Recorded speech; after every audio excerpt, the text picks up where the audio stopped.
Hi, George Roberts here from Clear Ads, and this is another weekly video that I'm producing for Amazon Advertising, obviously to help sellers just navigate through the platform and just help in any way we can as an agency. This week's video is going to focus on negative keywords and negative targeting in your campaigns.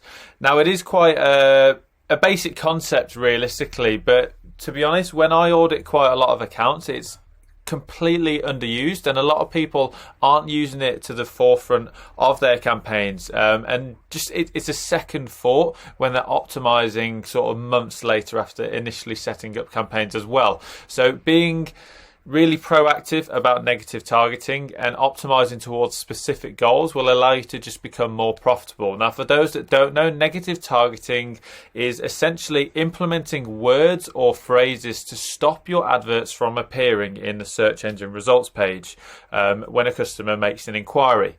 Now, essentially you can look at keywords in two ways: having keywords in your campaigns as positive targeting, so adverts that you want to be appearing for on certain keywords, and negative targeting, so you will have certain keywords that you do not want to be appearing for.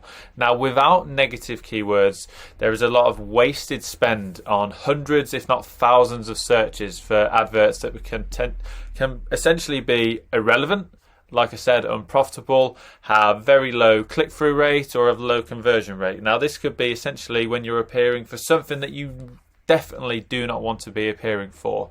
So a couple of examples could be, say, if you negate appearing for junior tennis rackets if you're only selling seniors. So you would implement junior as a negative phrase word that will essentially stop you appearing for any type of junior queries, so because you don't sell those items. And if you weren't having that as a negative, you would essentially be still appearing for those search terms when a parent or a child is looking for a tennis racket that suits their size, and it's essentially a wasted spend. So when they arrive at your listing, they don't want any of your products because it's not relevant to them.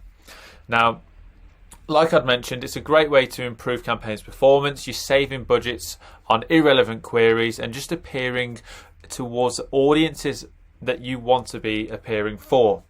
Now, there's two types of negative targeting. There's negative phrase match and there's negative exact match. So there's no broad match type in negative targeting. Now, the phrase is similar to the example I provided before. So if you were selling junior tennis rackets or junior football boots, say if I typed in Adidas football boots, your advert would still appear. If I typed in football boots for men, your advert would still appear. But if I typed in junior football boots and I added junior football boots as a phrase, then essentially that would no longer appear in that search, or my advert wouldn't appear when someone queried junior football boots because I've negated that as a phrase. It's a really unique way of just avoiding those irrelevant search terms. And essentially for exact match, the example would be it's similar, but of course you're just exacting on that one keyword that needs to be exactly spelled, obviously with some leeway for misspellings.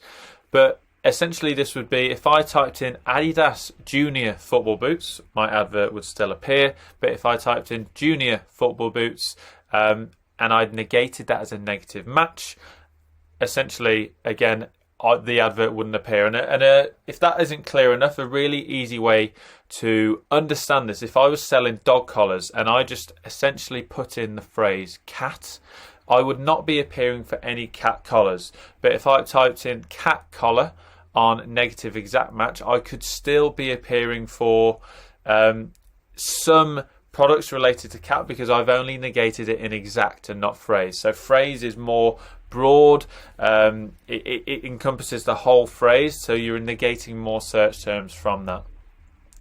But like I said, it's definitely not done enough, I don't think, from especially new sellers and even experienced sellers.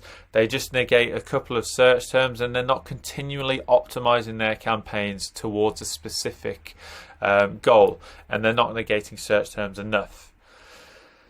But there are some very tricky downfalls to not doing it. If you're not doing this often enough. Not only are you wasting spend, but it can actually impact your product ranking, and essentially you can just be appearing more for keywords that aren't relevant to you. So not only will that affect ranking, your conversion rate and your click-through rate will effectively be diminished, and then you could be penalized for that as well.